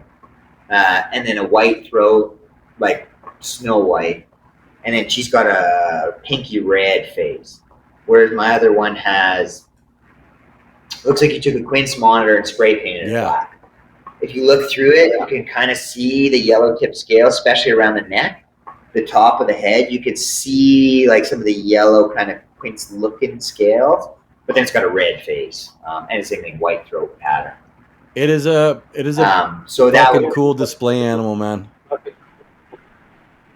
Oh, dude, they're unreal. They swim, they climb, they burrow.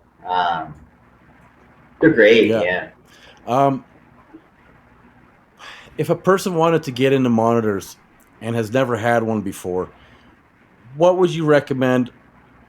What species would you recommend for them to get into? Because the unfortunate thing with monitors is you'll see the person walking around at the expo with one over their shoulder, or you'll look at the pictures and you'll see this like giant cool lizard. But the problem is all the shitty ones that you should never keep, especially if you're like a first time owner, are $100. Do you know what I mean? So out east, you can go get a Nile monitor for $50 to $150. Okay. Within a couple of years, you got yourself a 6-foot killer that's just trying to rip your arm off every time you go into the enclosure. Not all the time, but the majority. You can also, here in Calgary, you can get like a Savannah monitor off Kijiji for $60, right? I mean, they're a good monitor to get into, but they get really big. They need a lot of space. So if somebody that's never had one before, but really wants to get into that intelligent lizard that, navigates through their enclosure, checks everything out, what do you highly recommend? So I'll go 2 directions with it. Now, obviously there's different types of people. Some people are very observant. They do the research, and they'll pick things up and observe things. Okay, this is happening properly, or I need to change this, right? To that type of person, I would say, honestly, get the one that you're passionate about, right? Because that's the one that you're going to be interested in. You're not going to lose interest in it. You're not going to get discouraged. But on the other direction, I would say that if you have a lot of reptile experience in general, right? But to somebody just getting in, not very experienced with reptiles in general, they just want a monitor that's going to be good. Ackie monitor all day long. They're very forgiving. If your nesting's not ideal, there's a good chance they're still going to lay the eggs and not become egg bound and die. If you're not keeping them hot enough, they're going to survive and live. Quite likely they're going to be fat. If you're feeding them the wrong diet, same thing. That one can be kind of a killer. But same thing, they're going to last a long time, So they're very forgiving, so you have time to learn and fix your mistakes, right? An Ackie monitor, I would say at minimum on the smallest end. I know it's like a very woke world. Like people are going to be like, no, you need a 16 foot by 10 foot, but I'm going to be real with it. If you set it up properly on the smallest side, I would say you could get away with 4 foot by 2 foot by 2 foot. If you coat the walls and make it all, you maximize the usable surface area, right? I wouldn't put them in a 4 foot by 2 foot where they can't use the walls and you got, a rock hide and a branch here. That's not going to be enough. But if you have a rock background with ledges around the sides, stacked slate everywhere, or like stacked, plywood, they call it a Reedus stack. You really deck that thing out and maximize usable surface area. You could go 4 by 2 by 2, but ideally 6 foot by 2 foot by 2 foot for an animal or a pair is nice. The thing with Ackies is they're burrowers. They don't need it to survive if they have a nest box, just speaking from experience. But ideally, you should give Ackies so that they're like little, I've heard them referred to as little wombats, and it's so true. If you could give them a good, anywhere from, 10 inches plus of substrate, like a sand soil mix. Some people go straight sand, more moist towards the bottom, right? The surface is dry, and then as you get further down, it gets more moist. You want it to be moist enough to hold a burrow, right? So if you keep the substrate, like you could build a sandcastle with it, kind of, then you're good. You could put it in there, deep soil, a UVB light, which in my opinion, specifically with dwarf monitors, is 100% necessary because there's a debate about UVB lighting. You should have a good UVB light, like an Arcadia T5, 12% or 14%, depending on the distance. A good basking bulb, potentially a halogen. I honestly like the Exoterra basking bulb. They seem to last a while. They put out pretty good heat. And you can get that basking spot up to, 140, 150 degree surface temperature, not an analog thermometer on the sidewall over here. If you take a temperature gun and shoot that rock directly under the hot spot, that's what you want to read that, right? And then your ambient temperature will range anywhere from 100 down into the 80s on the cool side. Yeah. You could do that. It's a great monitor. Anybody can fit that. Usually a 4 by 2. You can fit a bearded dragon in that. An Akkie's a little bit beyond a bearded dragon. Care's similar. They're almost as easy as a beardy. The diet's not as open. Can you hear me with this fan? Yeah, it's okay. Just kicked in. Yeah, give me a second. I'll shut it off. Just 1 second, folks, while he goes and shuts off his fan. But if you can see that enclosure, it is absolutely amazing. And I just love watching these guys cruise around all show. I was just telling everybody how, I get the privilege of just watching the show behind you go down. I've been watching those guys just cruise around while you've been talking to me. Yeah, man, I was like... That's a killer background, actually. Sure. I don't think anyone's going to be able to top that background. Yeah. Right? Yeah, I was like, at least they'd be doing something, right? you have one of my most favorite monitors ever, and that's the blue tail monitor. They're so badass, man. They are so cool. Just because like the color, the size, and I don't know. I could be wrong, but they look kind of like a mini croc to me, but like a croc monitor, but with a blue Yeah, they tail. got Yeah. the What are your plans with them? to breed Yeah. them. I would honestly, at the end of the day, like to breed. A goal would be an ambitious goal would be to breed the entire Indicus complex, which I'm working with a pretty good majority of Yeah. it. But the blue tails, basically for me right now, I got a trio, but they ended up being 3 females. So I believe 2 of them are laying eggs. I currently, honestly, they were all together, and I have them all together. I'd like to split them up, but I have the 3 of them it's 21 feet long by 5 feet front to back and 9 It's feet huge. tall. So they have enough space to get away from each other in there. But you could tell that they would rather be isolated. Like they have their spots where they rest. Like one female has a spot up top on one end. The biggest female has her spot in the middle between the pond and the wall.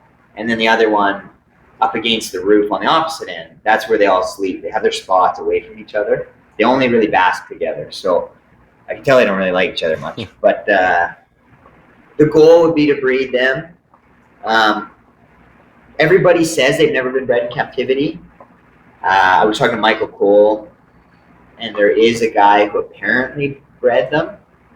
However, when I reached out to him, I guess he had a life-changing event where he didn't want to speak about it. He was too heartbroken to speak about it yet. So I don't know. But my goal would be to breed them. The blue tails are different. Like I would say that's the last monitor somebody should get unless you have extensive monitor experience.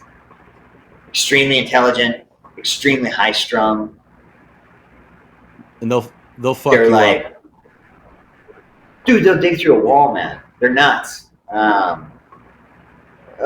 Yeah, like they're in a 21-foot room and they're still hard to contain, you know?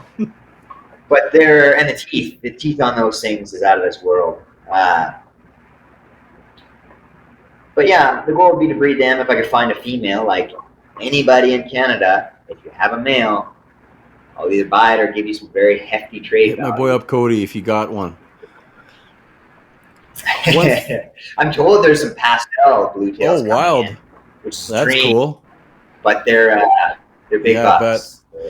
One thing I wanted to touch on before we move on, if somebody did want to get into monitors, I always hear about them going egg bound. So you recommend always having an egg or like a lay box in there, correct? In their enclosure? Yeah, so same thing. Everybody's got the preference. A lot of guys say you have to have full bottom nesting. I haven't had as much luck with full bottom nesting, so I do a lot more nest boxes. And basically, the way that I do it, I found kind of a universal one that everybody seems to lay in. You know, the peach throats, the mangroves, the quints, all the dwarfs, they all seem to like it. So I go with, for the dwarfs, I actually use a clear tub.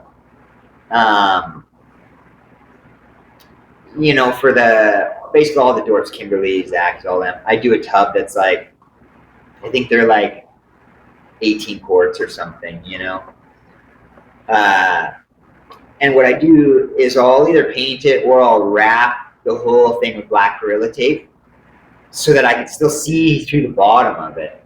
And then I'll just put a hole big enough for the female to get in the top, a small hole that's big enough for her to get into.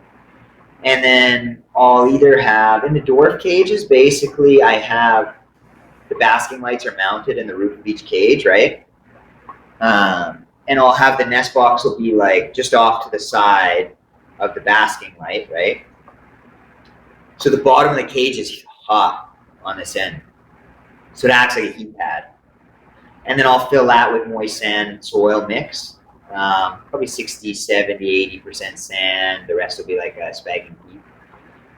and I'll pack it basically right to the top, and then I'll stack rocks over it, and the females will go nest in there. And the reason why I do the clear tub and cover the sides up is because then that way, rather than me digging through and rolling an egg or poking into it, I can pull the nest box out, look underneath, see exactly where the eggs are, and then I know where to be careful and dig. Whereas with these bigger guys, I use those big black totes from Home Depot with the yellow lid on them.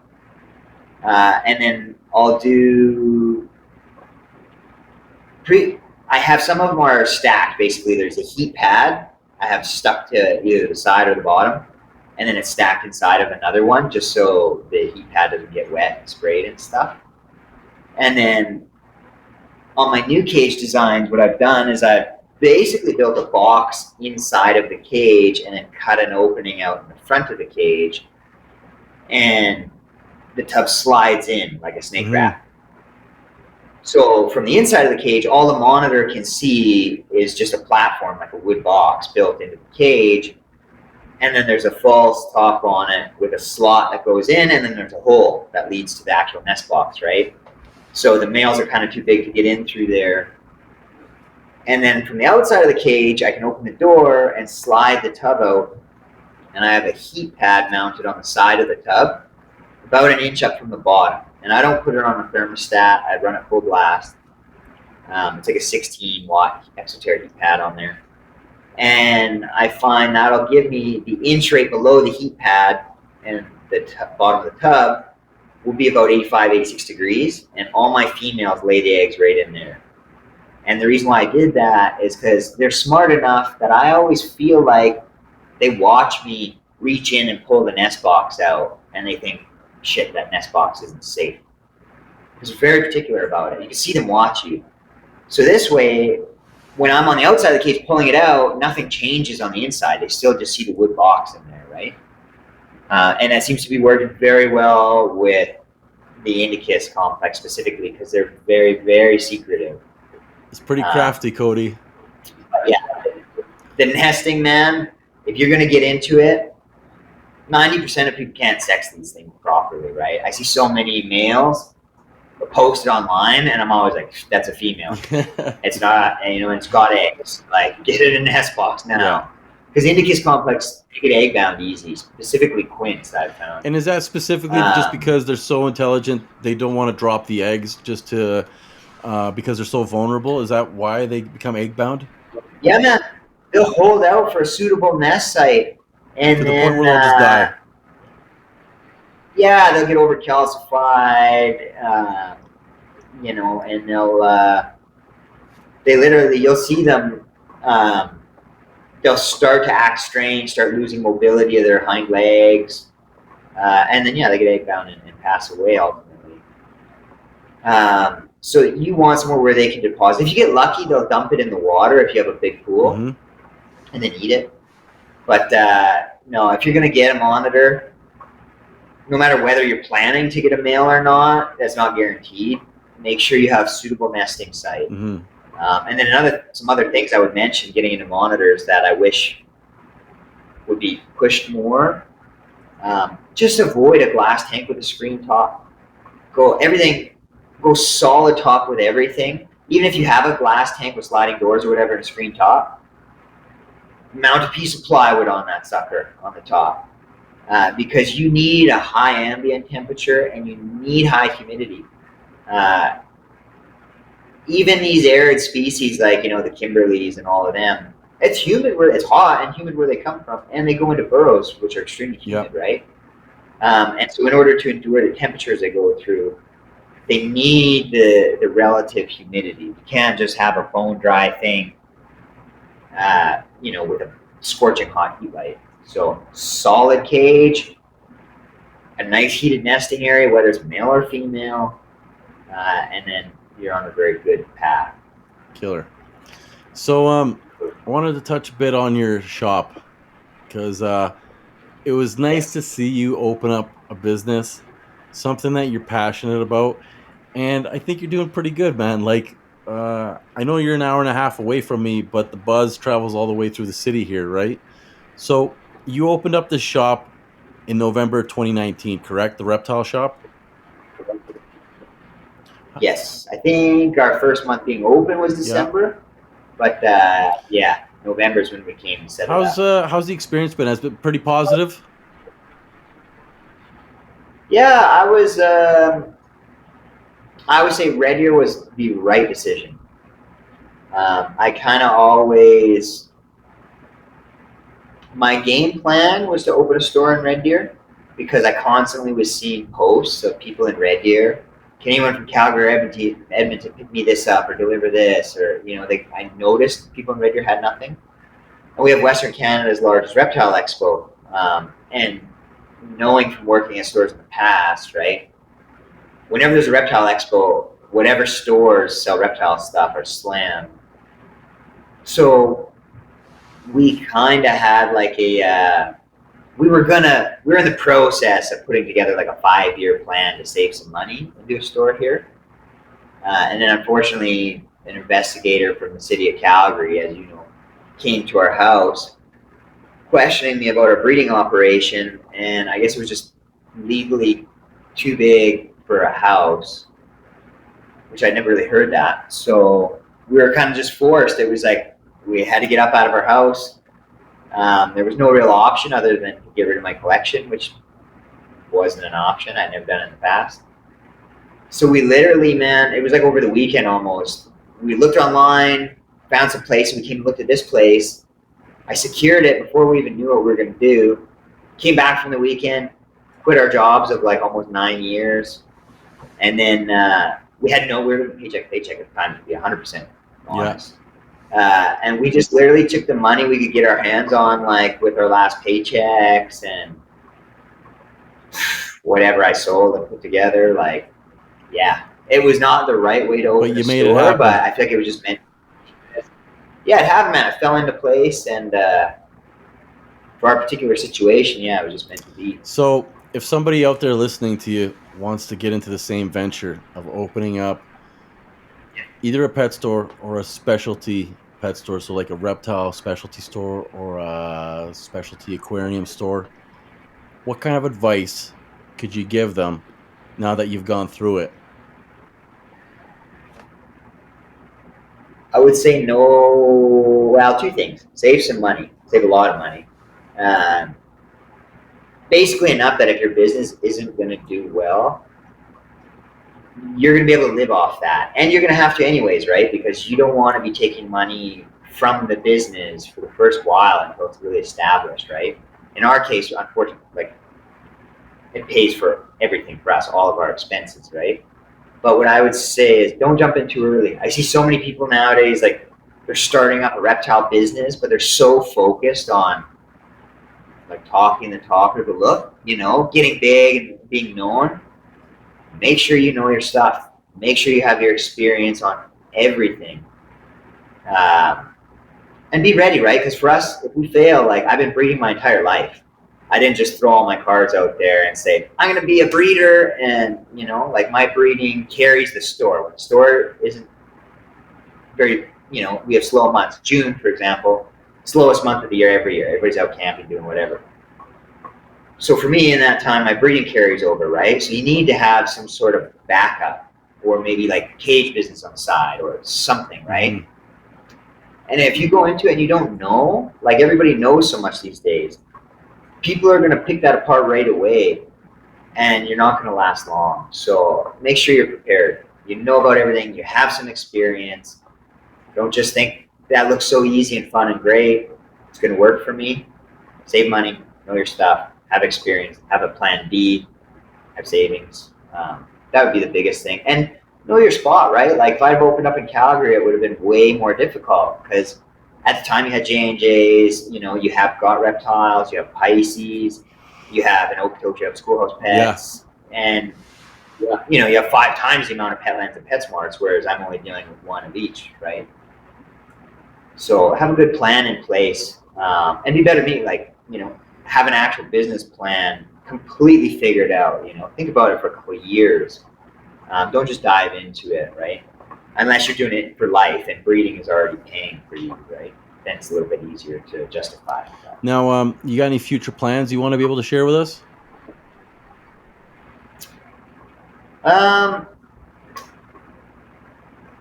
On a small scale, I have a second basement to this building Deadly. that I'm renovating that, and that's going to be a monitor specific basement. So then my other basement won't have any other lizards in it. It'll just have snakes.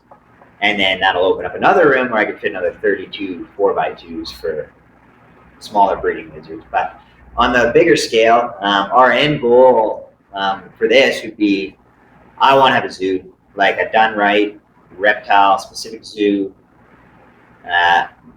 Each exhibit is not going to have like stuff that you can see in a pet store, that everybody has at home, like panther chameleon and stuff.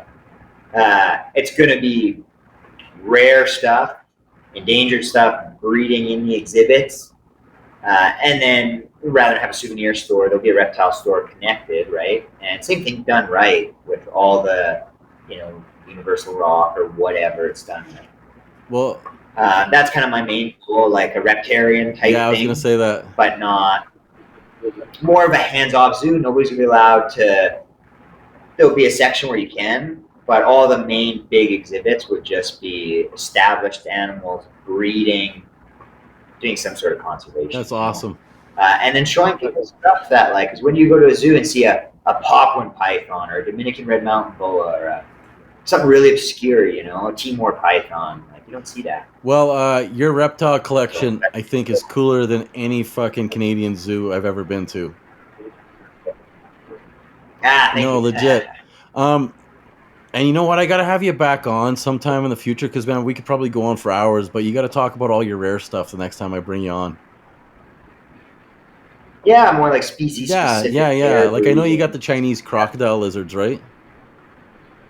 Yeah, those are bad. We're going to save that for another episode because I want to touch in on that.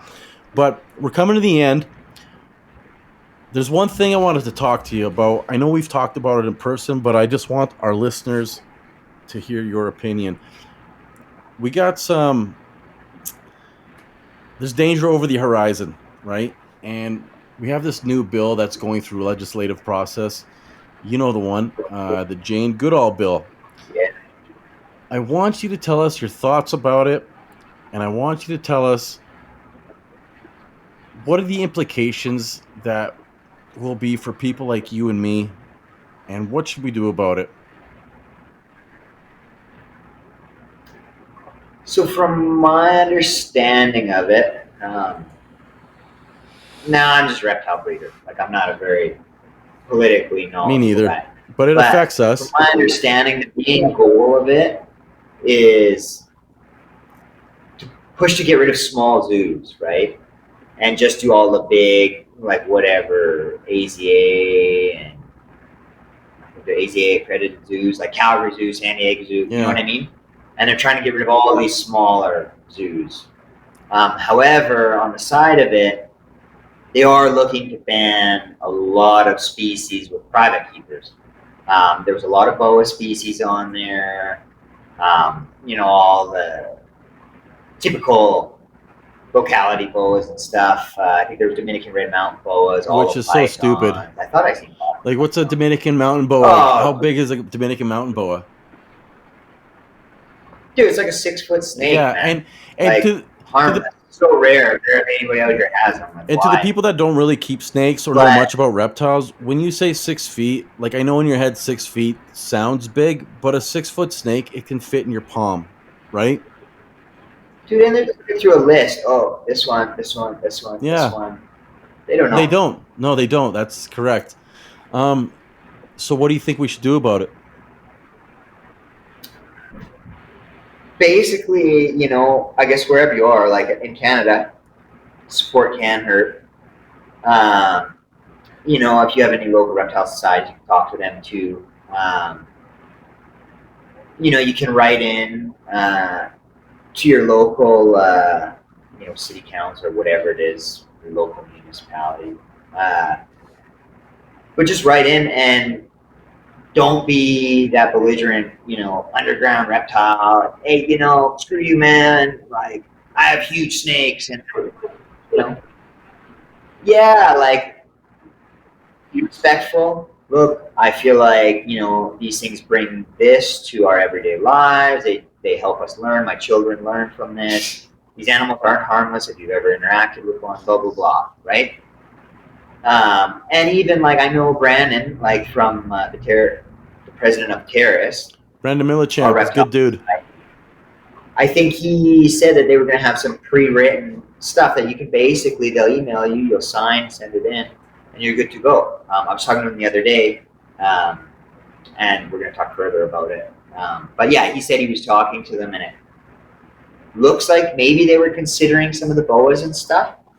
Said it wasn't looking as good with them considering taking all the pythons off of there. But yeah, that's I'm gone out of Canada. I hear that. Yeah, I would honestly, for me, I would say your best is like contact your local reptile society, and then CanHerp as well. Support CanHerp. Donate to CanHerp.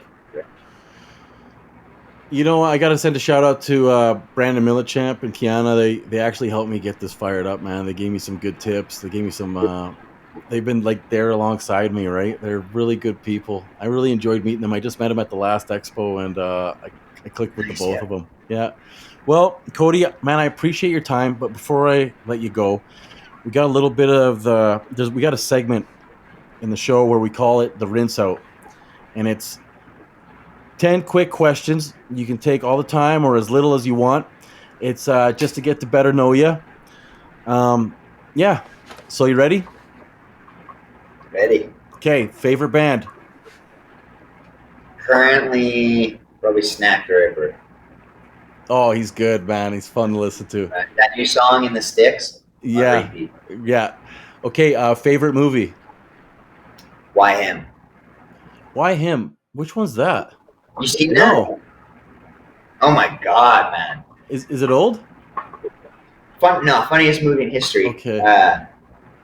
What is that about his name? James Franco, man. You gotta watch it as soon as you get off here tonight. I'm writing it down Fire right now. Why Him? Seen it in theaters 3 times. Oh, yeah. Okay. All right. Favorite food? Caesar salad. Really? Oh, my whole life. Caesar salad. Caesar salad and beef dip. Okay, Caesar salad. Most painful bite you've ever taken? Green iguana. I had reconstructive surgery from the green iguana. Really? Yeah. Fucking vegans, eh? Yeah, man. Most expensive reptile you've ever bought. You don't have to give us a number. You can if you'd like, but yeah.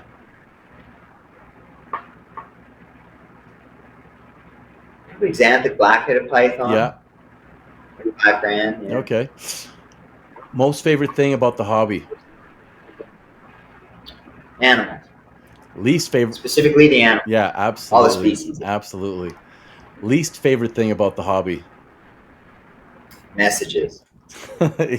I'm the worst person in the world, man. I'll get 30 of them lined up, and I'm like, I got to reply to those, but I need like a couple hours to do it, Yeah. and then next thing you know, a month goes by, and they're gone. I'm sorry if I ever pester you with my messages. I know I fucking half No, of them are mine. I'll say to everybody, if I ever ignore you or don't respond, it's not personal. He's busy. Reach out again. Yeah. Because I just lose it. And Okay. Weirdest request you've ever received in the hobby?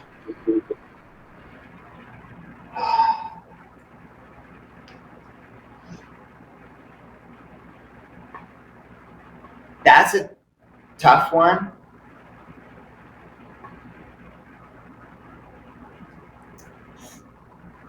I get a lot of requests of people like wanting to buy something and then have me keep it for years and get it breeding, like raise it and get it breeding. You do all the work for me. Yeah. Well, yeah, like literally just not even be involved in it. Like keep it and raise it up and get it breeding and give it back. I've had a few people ask me that. It's like a reptile keeper or breeder that you look up to and admire currently?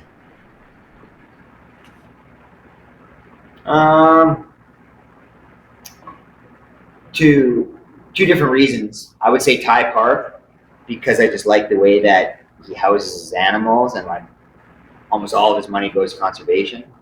But probably honestly for my style, Ryan Young from molecular reptiles. That guy's bred, I think it was like, I think he said like 31 species of python or something. He's bred like almost all my favorite species. So I would have to say, yeah, Ryan. Yeah. Awesome. Okay, Cody, take us home. If there's one thing you can leave our listeners with to take and unpack before you leave, what would it be?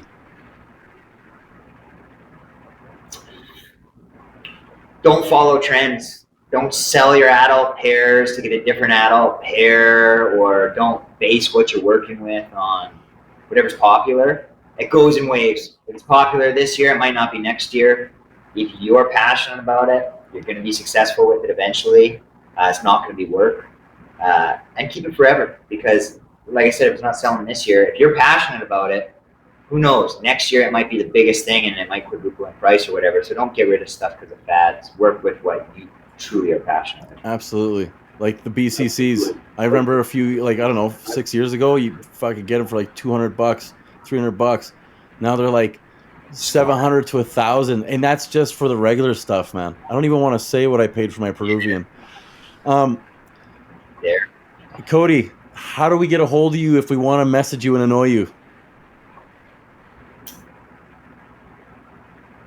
Don't text me. No. Where do we follow you? No, just get a hold of me. And honestly, the best one to get guaranteed responses from, the store on Facebook. It's just the Reptile Shop Red Deer. Our email is the Reptile Shop Red Deer at hotmail.com. Or our Instagram is _reptile_shop. Any one of those, but Facebook is, during business days, we're answering all those messages. So that's the best to get a hold of. Cody, thank you so much for your time, man. I fucking love you. You're a great dude. I knew bringing you on was an awesome idea. Like I said, this guy knows everything about anything. I appreciate it. Don't go anywhere, Cody. Stay on the line with me. Everybody else, thank you so much for tuning in. Don't forget to subscribe and hit that bell notification. See you later. What's up, fam? We did it. Episode 2. Man, Cody's such a good dude, right? Hard worker, chance taker, and he's full of good stories. So if there's anything we can take away from all of that, is if there's a will, there's a way. I mean, the kid was doing bottle runs as a child so he could afford his reptile habit. And that sort of dedication had carried through with him to sustain his passion today.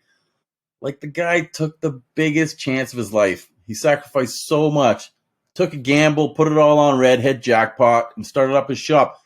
It really makes me happy to see people like him thriving. Anyways, I want to thank all of you for joining us today. I appreciate you, and I hope to see you on the next one. Till then, be kind to your animals, be kind to your family. Most of all, I want you to be kind to yourself. Shogun signing out. Shogun Radio. We'll do it live. We'll do it live. Do it live. We'll do it live. We'll do it live.